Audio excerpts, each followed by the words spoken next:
Bonjour à tous, aujourd'hui je voulais absolument vous parler du plâtre et de son utilité hyper importante en rénovation. Donc je tenais à vous expliquer comment je l'utilise, mais surtout je vais vous montrer de suite quelques illustrations. Allez, bonne vidéo à tous.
Yeah, nigga, I'm still fucking with you.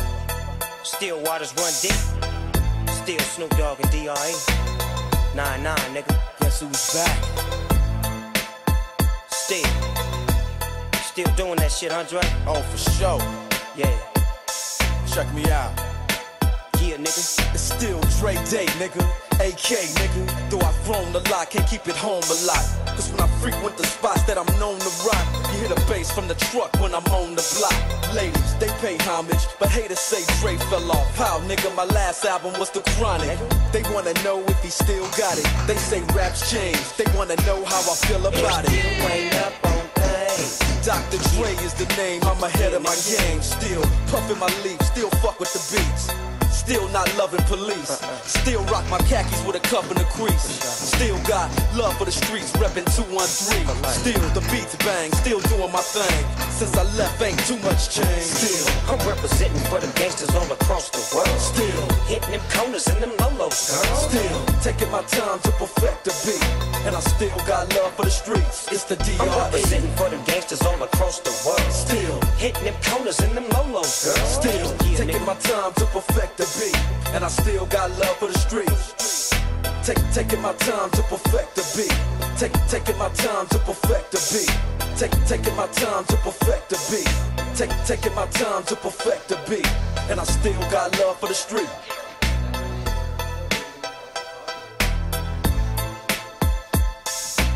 Yeah, nigga.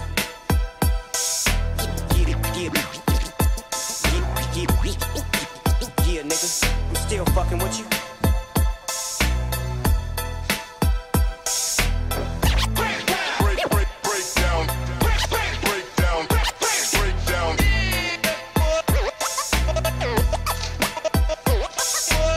Taking my time to perfect the beat. Taking my time to perfect the beat. Taking my time to perfect the beat. Taking my time to perfect.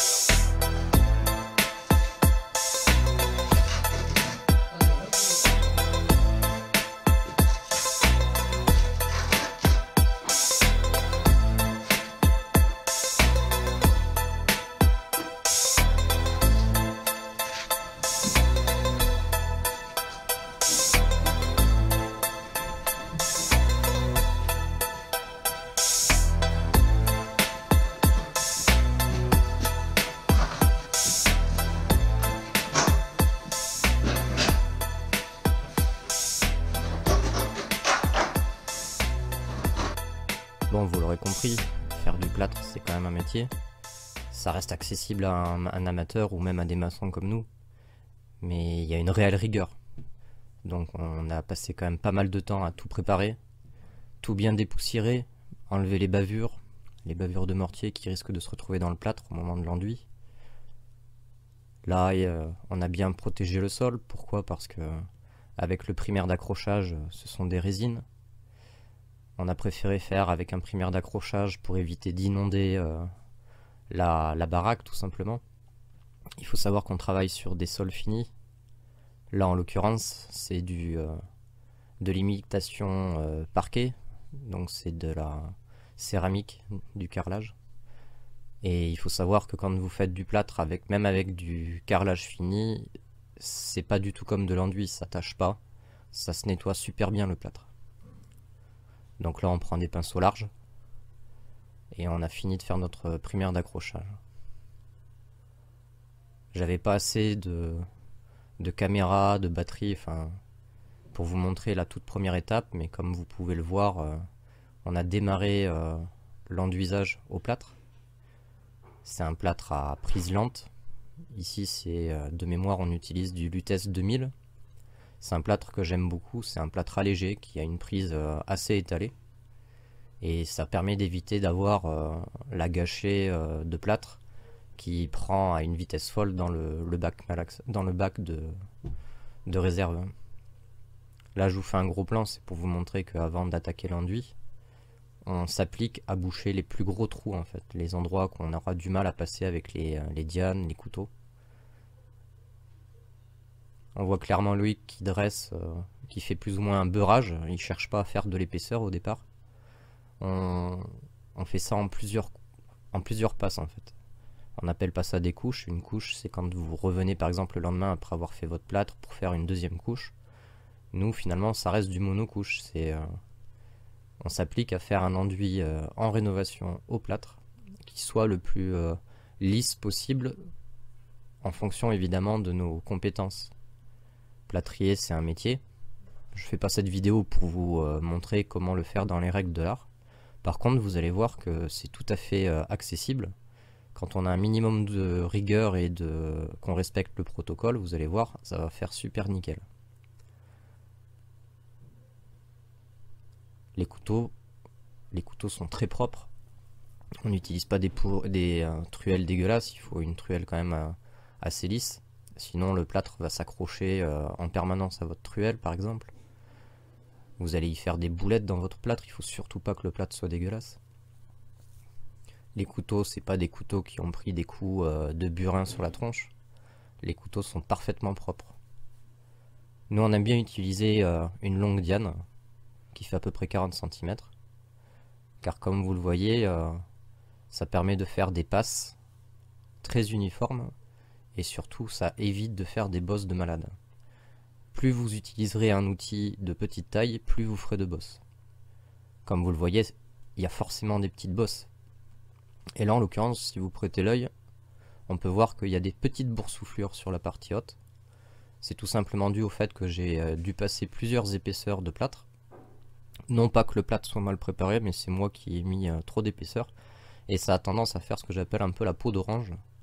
Et ça, quand vous avez cet aspect peau d'orange, il n'y a pas 36 000 solutions. Il faudra quand même laisser le plâtre travailler un petit peu et bien incliner l'outil, donc là la diane. Bien incliné. Moi, pour essayer de rattraper ce genre de conneries, je l'incline genre à 15 degrés, c'est quasiment plat. Et ça permet d'avoir un dressage de plâtre très uniforme et le plus régulier possible. Donc je me suis appliqué à faire les pieds de mur à la truelle. Pourquoi? Parce que tout simplement dans cette partie du couloir, normalement il n'y aura pas de plainte. Voilà, on est sur de la rénovation, on essaye de garder un réel cachet à la baraque. Je vous montrerai en fin de vidéo pourquoi on le fait comme ça d'ailleurs. Vous allez mieux comprendre, ce sera plus facile de me justifier dans notre démarche. On est en train de faire la partie supérieure du mur. Moi je préfère personnellement dans ce genre de situation, quand il n'y a pas de plainte, attaquer du bas vers le haut pour justement éviter que les éclaboussures quand j'attaque la partie du haut en fait viennent me pourrir mon support que je me suis fait chier à préparer. Donc là, même s'il y a quelques petites éclaboussures de plâtre qui tombent par terre, ça ne viendra pas nuire de manière préjudiciable à la finition que j'envisage. Donc il n'y a pas besoin de grand chose, hein, pas besoin d'échafaudage, on est sur des faibles hauteurs. On a des escabeaux professionnels. Loïc il a un super trépied que j'adore, c'est un trépied télescopique. Et là on est tranquille en fait. Au début on utilisait la toloche, mais on s'est vite rendu compte que, étant donné qu'on n'en fait pas tous les 4 matins du plâtre, ce qu'il y a d'intéressant dans cette vidéo, c'est ce que je voulais vous expliquer, c'est que tout simplement on le fait vraiment très rarement, ce genre de plâtre de finition. Et encore, c'est même pas un plâtre de finition, puisqu'il y aura tout le travail du peintre derrière. Nous, notre seul boulot, c'est de faire finalement une sorte de bonne couche support, en prévision du ratissage par le peintre. Bon là, vous le voyez pas forcément, mais je suis en train de faire ce que j'appelle souvent, pour mes enduits de mortier, le coupage. Je me sers du revers de la diane, qui a pas un tranchant comme sur la phase de lissage finalement, et ça me permet de racler le plâtre une fois qu'il a commencé à faire sa prise. C'est-à-dire en fait quand il fait sa prise, c'est à ce stade là en fait, pour obtenir ce que je suis en train de faire, il faut que j'arrive pas à enfoncer le plâtre avec le doigt. C'est-à-dire si vous arrivez à enfoncer le plâtre avec votre doigt, c'est pas du tout le bon moment pour faire le coupage. Il faut vraiment comprendre que quand on veut lisser un plâtre le plus proprement possible, il faut que le plâtre soit dur. Donc là je récupère tout ce produit de raclage, puisque c'est des fines épaisseurs. Ça me permet de récupérer des particules fines de plâtre. C'est pas exactement ce qu'on appelle de la fleur de plâtre, puisque la fleur de plâtre finalement c'est quand on vient récupérer après avoir humecté le mur. Là vous le voyez pas puisque j'avais plus de caméra, encore une fois, ça a duré un moment, on n'a pas fait que ça ce jour-là. Mais la fleur de plâtre, c'est quand, comme je vous expliquais, une fois que le plâtre a fait sa prise, vous allez travailler le plâtre après l'avoir humidifié à l'éponge. Et en venant utiliser un couteau pour venir le tailler presque, vous allez voir que votre couteau ou votre diane va récupérer une fine crème, une fine mousse, que les plâtriers, il me semble, appellent la fleur de plâtre. Sûrement que je me trompe, mais moi tout ce que je cherche à vous montrer c'est notre technique. D'habitude j'ai pas besoin de trop racler, mais étant donné que c'était des petites épaisseurs et que la cloison, c'est pas nous qui l'avons bâtie, c'était un peu tordu, j'ai eu pas mal de grosses épaisseurs à charger par endroit et du coup j'ai raclé pour récupérer une partie des bosses. Mais vous pouvez me faire confiance, si je vous le montre c'est que ça a très bien fonctionné, ça n'a pas fissuré. La technique reste la même, donc j'ai réservé dans un petit seau les produits du raclage. C'est une fine crème de plâtre finalement. Et une fois que j'ai fini de racler, je viens avec les couteaux pour faire le lissage. C'est pas un glaçage parfait comme un plâtrier, hein, c'est un métier encore une fois. Moi tout ce que je cherche à dire c'est que je suis en rénovation, je m'amuserai certainement pas à le faire pour une maison neuve. Il faut absolument faire intervenir un professionnel. Je vous assure, vous gagnerez en temps et en qualité. Pour ce genre de petits panneaux, ça s'y prête totalement. La fleur de plâtre qui est récupérée dans le petit seau, je l'imprègne sur toute la longueur de ma diane. Et je viens racler, mais vraiment comme si je venais imprimer. Ça demande quand même une réelle rigueur et c'est assez physique quand même, hein, faut être honnête. Si vous voulez faire du bon boulot, il faut absolument bien imprégner le plâtre, la fleur de plâtre dans le support en fait. Et vous allez voir, là ça se voit, c'est assez flagrant. On commence à le glacer là, tout simplement. Il faut vraiment des couteaux parfaitement lisses, parfaitement tranchants. Sinon vous y arriverez jamais, c'est pour boucher au maximum tous les petits trous. Et là vous le voyez, le chantier est fini. Il y a eu quand même 4 semaines de séchage. Ça permet de voir qu'il y a des petites imperfections, faut être honnête. On va pas se mentir, j'ai des tout petits trous localisés. Quand vous faites ce genre de travail, ça demande une réelle expérience. Mais par contre, je peux vous garantir que si vous y passez un couteau sur ce support, une diane même, vous n'allez pas faire sauter de bosse. Voilà. Il y aura ponctuellement des petits trous peut-être. Au niveau des encadrements de porte, c'est prévu forcément d'habiller ces encadrements parce que habituellement on y met des baguettes entre le plâtre et les montants en bois des portes. Donc voilà, ça ce sera le travail de finition du peintre. C'est plus notre boulot, nous on a fait le job. Il faut quand même savoir que quand vous faites du plâtre, ça va prendre Après avoir vérifié, moi personnellement, dans une maison qui est habitée, un minimum chauffé, ça prend entre 2 et 4 semaines pour ne plus voir de traces d'humidité. Le plâtre, c'est très très long à tirer et il faut absolument respecter les temps de séchage avant d'attaquer la peinture. Voilà. Je regrette quand même une chose, c'est de ne pas avoir pu vraiment filmer comment on a travaillé les angles, parce que là vous le voyez pas, mais c'est certainement ce qu'il y a de plus difficile finalement. C'est de suivre ces putains de pierres contre les murs. Pour arriver à ce genre de résultat, sincèrement, il faut vraiment beaucoup de patience et avoir bien préparé les étapes précédentes. Car comme vous le voyez, et ça les plâtriers, ils diront pas le contraire, je suis sûr de mon coup, on a plutôt bien géré. Il n'y a pas de bourrelet entre la pierre et le plâtre. Et pour arriver à ce genre de résultat, il faut être assez méthodique. C'est avant la période de lissage. Quand vous me voyez racler tout à l'heure, ben, c'est le bon moment. C'est vraiment le parfait moment pour prendre un couteau. Moi je prends un cutter ou un vieux couteau pourri pour pouvoir avoir un tranchant et recouper au droit de la pierre. Et là vous avez cette forme qui est quand même très régulière. Ça n'a pas débordé, ça n'a pas taché les enduits de la pierre, puisque là c'est des enduits grattés. Et vous voyez, c'est vraiment super propre. Une fois que ça a été coupé, il n'y a plus qu'à lisser avec la fleur de chaux comme je vous expliquais. Bon voilà, le chantier est fini, il est temps pour moi de vous laisser. J'espère que vous aurez saisi que le métier de plâtrier c'est un métier à part entière. Mon ultime conseil c'est surtout de ne pas chercher à vous lancer dans des grands travaux d'enduit de plâtre, notamment pour des cuisines, des lieux qui seront vraiment hyper éclairés. En rénovation ça s'y prête, je vous invite franchement à vous entraîner à faire ce genre de travaux pour les couloirs, pour les celliers.